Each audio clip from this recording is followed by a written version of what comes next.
Hello hi जय शंकर सभी को। मेरे हाथ में गिटार देख के आपको पता तो लग गया होगा, आपने अंदाजा लगा लिया होगा कि मैं आज एक म्यूजिशियन के घर पे हूँ। और वो कोई आम म्यूजिशियन नहीं है, वो इंटरनेशनल तबला प्लेयर उन्हें हम कहते हैं। हमारे जोधपुर का नाम, राजस्थान का नाम, अपने घर का नाम, सबका नाम वो रोशन कर रहे हैं। पूरे भारत में नहीं बल्कि भारत के बाहर देश विदेश में नाम रोशन कर रहे हैं। मैं आज उन्हीं के घर पे बैठा हूँ और मैं उनको शुक्रिया अदा करना चाहता हूँ कि उन्होंने अपना कीमती समय निकाल कर हमें दिया और हमारा इनविटेशन जो है वो एक्सेप्ट किया। तो मैं स्वागत करता हूँ आशीष जी रागवानी का। तो आशीष भैया बहुत बहुत स्वागत है आपका, और एक बार फिर से आपका शुक्रगुजार है हम कि आपने हमारा इनविटेशन एक्सेप्ट किया और अपना कीमती समय निकाल कर हमें दिया। तो एक बार फिर से हर कोई आपके बारे में जानता है, लेकिन फिर भी हम चाहते हैं कि एक बार फिर आप अपने बारे में जरूर बताएं। सबसे पहले तो सबको नमस्ते, और I am very very thankful to Aditya भाई। सभी बड़े बड़े लोगों का इंटरव्यू लेते हैं ये, तो आज इन्होंने मुझे याद किया। और वैसे हमारी काफ़ी दिनों से इस बारे में चर्चा हो रही थी कि करना है। So still thank you so much for having me today Aditya भाई। ना ये बड़े लोगों की यही पहचान होती है हमेशा, कि वो जो क्रेडिट जो होता है वो दूसरों को देना पसंद करता है, लेकिन पता है अंदर के कि हाँ नहीं तो सवालों का सिलसिला हम शुरू करते हैं। सबसे पहला सवाल मेरे मन में यही है जो मैं रटते रटते आया था, और जब से आपसे बात शुरू हुई तब से पूछना था कि म्यूजिक फील्ड ज्वाइन करने के मतलब म्यूजिक के फील्ड में आने के पीछे का कारण क्या था? पढ़ाई में मन नहीं लगना या कोई और कारण था? तो ज़रूर आदित्य भाई इस बारे में बात करना चाहूँगा कि जो मेरा बचपना जो मेरा गुजरा है वो खिलौने मैंने बचपन में ना देख के जो खिलौने मेरी नज़र में जो मैंने देखे वो मेरे सास थे। तो बचपन से मैं यही देखता आ रहा हूँ। तो मैं और दूसरी बात कि I am the fourth generation in this music legacy, I am following my musical legacy. So उसके अंदर मैं फोर्थ जनरेशन हूँ। मेरे नानी जी के पापा और उस जनरेशन से म्यूजिक चला आ रहा है। तो this was the only thing which I was suppose to do, और यही मुझे करना था, तो यही मैं कर रहा हूँ। बस मुझे बहुत खुशी है कि मैं म्यूजिक फील्ड में हूँ। तो और ये इसी खुशी को साथ लेते लेते आज ये देश विदेश में नाम रोशन कर रहे हैं, तो हमें गर्व महसूस होता है कि हमारे साथ हमारे जो बड़े भाई हैं वो ऐसा कर रहे हैं। तो आशीष भैया देखो, सबसे बड़ी जरूरी जो चीज होती है वो तालीम, और एक गुरु जो हमें शिक्षा देता है वो सबसे जरूरी अहम हिस्सा होता है। तो आपके सबसे पहले गुरु कौन थे जिन्होंने आपको तबले की तालीम देना आपको शुरू किया? जी बिल्कुल। तो जैसा कि मैंने बताया कि मैं फोर्थ जनरेशन हूँ आर्ट फील्ड के अंदर। तो मेरे घर में, मेरे ददियाल में बोलिए चाहे ननियाल में बोलिए, मैटरनल और पैटर्नल दोनों साइड में म्यूज़िक का काफ़ी रुझान सभी का रहा है म्यूज़िक में। तो शुरुआत मेरी म्यूज़िक की कुछ ऐसे हुई कि जैसा कि सभी बच्चों का जो बचपन रहता है वो ननियाल में गुजरता है। हाँ। तो उसी तरह मेरा भी जो बचपन था वो मेरे ननियाल में अक्सर मैं रहा करता था। तो नानी जी जो थे मेरे, उनका आशीर्वाद है सब। तो वो आपने सुना होगा सर पे गड़े रख के जो भवाई डांस होता है, तो वो भारत की पहली भवाई नृत्यांगना थे जिनको राष्ट्रपति ने भी पुरस्कार दिया था। तो वो भी प्रेसिडेंट अवार्डेड थे। उनके जो पिताजी थे he was a theatre artist. So लेकिन मेरे मामा जी जो हैं वो पीएचडी होल्डर है, म्यूज़िक में डॉक्टरेट है। तो उनके सानिध्य में मुझे तबला सबसे पहले सीखने का मौका मिला, क्योंकि उनकी उस टाइम तालीम चल रही थी, वो सीख रहे थे और साथ ही में वो अपने जो कलीग्स थे उन सभी के साथ रियाज़ करते थे। तो जब वो रोज़ सुबह 4 बजे उठ के उनका रियाज का दिनचर्या में वो रहता ही था, तो सुबह उठ के जैसे ही तानपुरी की आवाज़ आती थी तो मैं उठ जाता था। उस टाइम मेरी उम्र होगी कुछ 1.5-2 साल। सो तो 1.5-2 साल की उम्र में जैसे ही रियाज पे बैठते थे तो मैं उनको ज्वाइन करता था। कुछ समझ में नहीं आता था, लेकिन बस मुझे वहाँ बैठना अच्छा लगता था।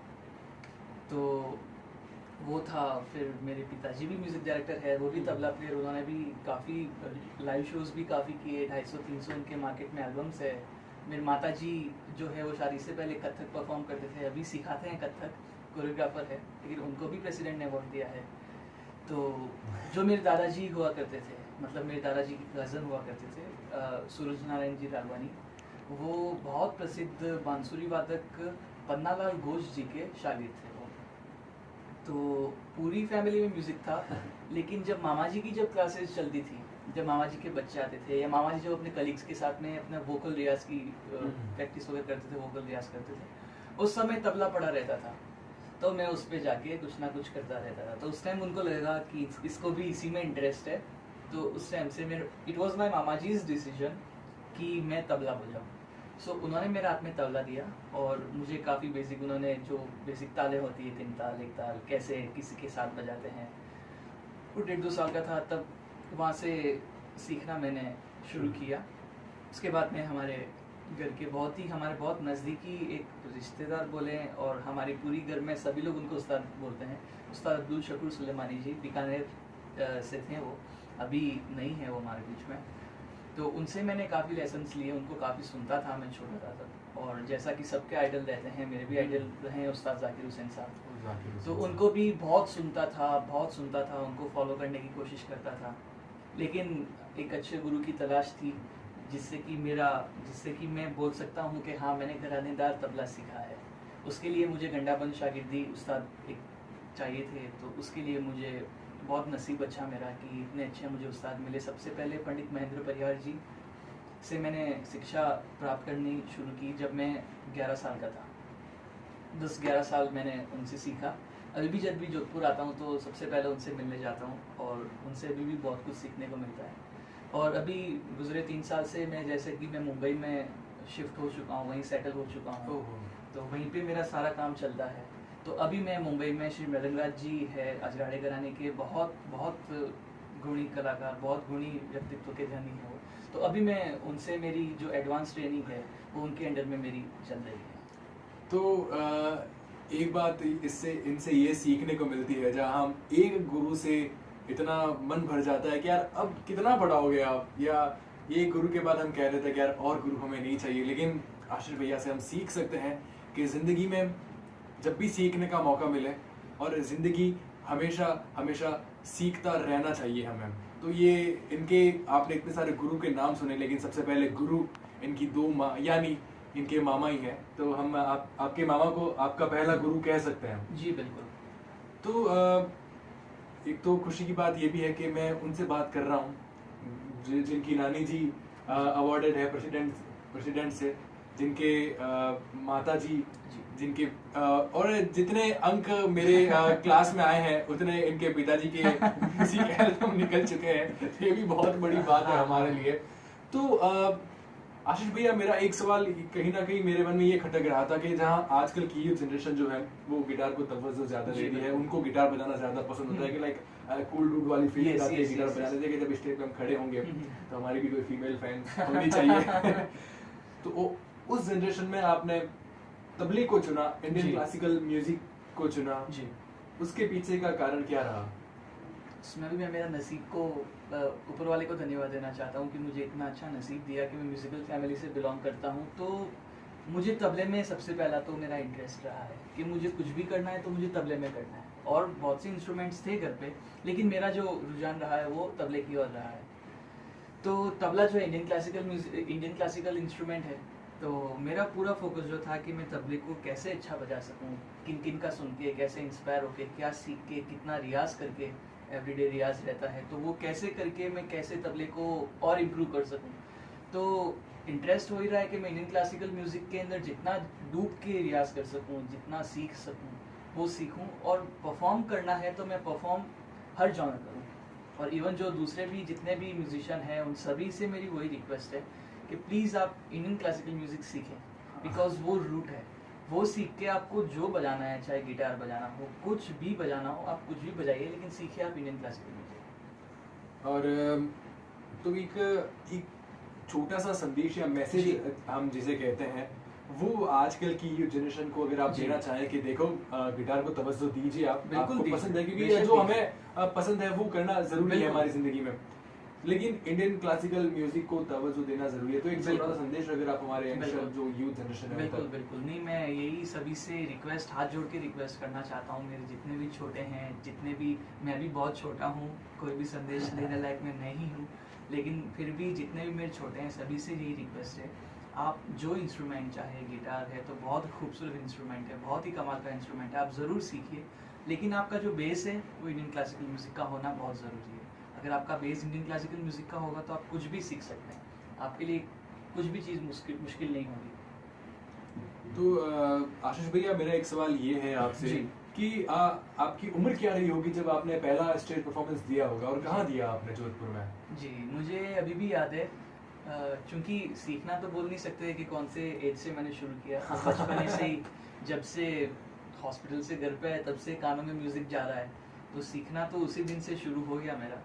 लेकिन पहला स्टेज परफॉर्मेंस की जहाँ तक की मेरी बात आती है, तो मुझे अभी भी याद है कि मैं 7 साल का था, तब जोधपुर के टाउन हॉल में एक म्यूज़िक कंपटीशन हुआ था। तो उसके अंदर अंडर 15 के अंदर मैं राजस्थान में फर्स्ट आया था। तो that was my first concert बोल सकते हैं, I was a part of a competition जिसके अंदर मैंने पार्ट लिया था और मैं जीता था। And that was my very first stage performance I must say. तो वही मेरा पहला था जब मैं 7 साल का था। तो आप देख सकते हैं कि जहाँ बच्चे हॉस्पिटल से होकर ननियाल आते हैं, ननियाल से अपने घर आते हैं, तो उनको खिलौने दिए जाते हैं, दूध की बोतल दी जाती है। लेकिन इनको भी ऐसा कुछ दिया गया होगा घर वालों के द्वारा, लेकिन इन्होंने कहा कि नहीं, मैं खिलौने नहीं रख सकता, मैं अपने घर की परंपरा को आगे बढ़ाऊंगा। और जहाँ आजकल की जनरेशन 4 बजे सोना पसंद करती है, मैं भी खुद 4 बजे सोता हूँ कभी कभार वहाँ हमारे आशीष भैया 4 बजे उठते हैं, रियाज करते हैं, और ये परंपरा 1.5-2 साल के थे तब से निभा रहे हैं। खैर, चाय भी देती है तो चाय होनी चाहिए। बिल्कुल, चाय तो जरूरी है, मेरा पहला प्यार है चाय। तो आशीष भैया, एक सवाल मेरा ये है कि आप विदेश में गए। जी जी। ये बहुत बड़ी बात है, हमने सिर्फ विदेशों के नाम सुने, मैं गया नहीं हूँ कभी तो हमें ये बताइए कि आपने कौन कौन से देश में अपनी परफॉर्मेंस दे रखी है, और कितने सालों से आप वहाँ दे रहे हैं? जी, मैंने बहुत लकी हूँ मैं कि काफ़ी अच्छे म्यूजिशियंस के साथ में, और काफ़ी परफॉर्मेंसेस मुझे इंडिया में तो देते ही हैं हम लोग, काफ़ी ट्रैवल करते हैं, और बाहर भी मुझे कुछ कंट्रीज़ में जाने का मौका मिला। इतना तो नहीं ट्रैवल किया है मैंने, लेकिन हाँ फिर भी कुछ कंट्रीज़ है, जैसे मलेशिया है, नेपाल है, अभी रिसेंटली न्यूजीलैंड जाके आया मैं, ऑकलैंड में हमारी परफॉर्मेंसेस थी काफ़ी। तो चल रहा है बस, कुछ देशों में कुछ ना कुछ परफॉर्मेंसेस देने का मौका लग जाता है कभी कभी। ये जो कुछ ना कुछ है, ये बहुत कुछ है हमारी नज़रों में, और इनके घर वालों की नज़रों में, इनके रिलेटिव्स की नज़रों में। तो देखो, जब कहीं ना कहीं एक ऐसा दौर भी आता है हमारी जिंदगी में जब हमें लगता है कि यार कुछ हो नहीं रहा है, छोड़ देता हूँ जी। और वो दौर आपकी जिंदगी में आया कभी कि यार मैं इतना कुछ कर रहा हूँ, लेकिन जो मुझे मिलना चाहिए इतने एफर्ट्स के बाद, वो मुझे नहीं मिल रहा है? मेरे साथ में थोड़ा सा उल्टा है, मैं बोलूँगा, क्योंकि अगर मुझे पढ़ाई करके कोई जॉब करनी होती तो शायद मैं अभी जॉब कर रहा होता, आज एक अच्छी सैलरी लेके और एक अच्छा पैकेज लेके, और मैं कहीं भी जोधपुर, मुंबई, बेंगलोर कहीं भी जॉब कर रहा होता, क्योंकि मैं एमकॉम मैंने की है और CS एग्जीक्यूटिव की है मैंने, और पढ़ाई में मेरी हमेशा से रुचि रही, कंप्यूटर भी, हार्डवेयर सॉफ्टवेयर का मुझे थोड़ा नॉलेज, मैंने कोशिश की है जितना मुझे मिल सका, क्योंकि फैमिली की इच्छा थी कि मैं पढ़ाई भी उतना ही फोकस करूं। लेकिन मेरे साथ ऐसा है कि मुझे ऐसा लगता है कि मुझे जो मिला है वो जितना मैंने रियाज किया उससे बहुत ज़्यादा मुझे मिला है। तो मुझे वो डर लगता है कि मुझे भी जितना मुझे मिला है उससे डबल मुझे रियाज करना है। तो ऐसा बिल्कुल नहीं है कि जितना मैंने रियाज किया उतना मुझे नहीं मिला है, और ये किसी के साथ में भी नहीं होता है ऐसा मेरा मानना है, क्योंकि लोग अक्सर अपने लक को दोष दे देते हैं कि मेरी किस्मत अच्छी नहीं थी इसलिए मुझे वो अपॉर्चुनिटी भी नहीं मिली, अदरवाइज मेरी मेहनत पूरी थी। तो मैं थोड़ा सा उल्टा मानता हूँ कि 99% आपकी मेहनत होती है और 1% आपका लक होता है। अगर आपकी मेहनत है तो आपके पास अपॉर्चुनिटी सामने से आती है, अगर आपके पास मेहनत होगी तो ऊपर वाला भी देखता है। बिल्कुल।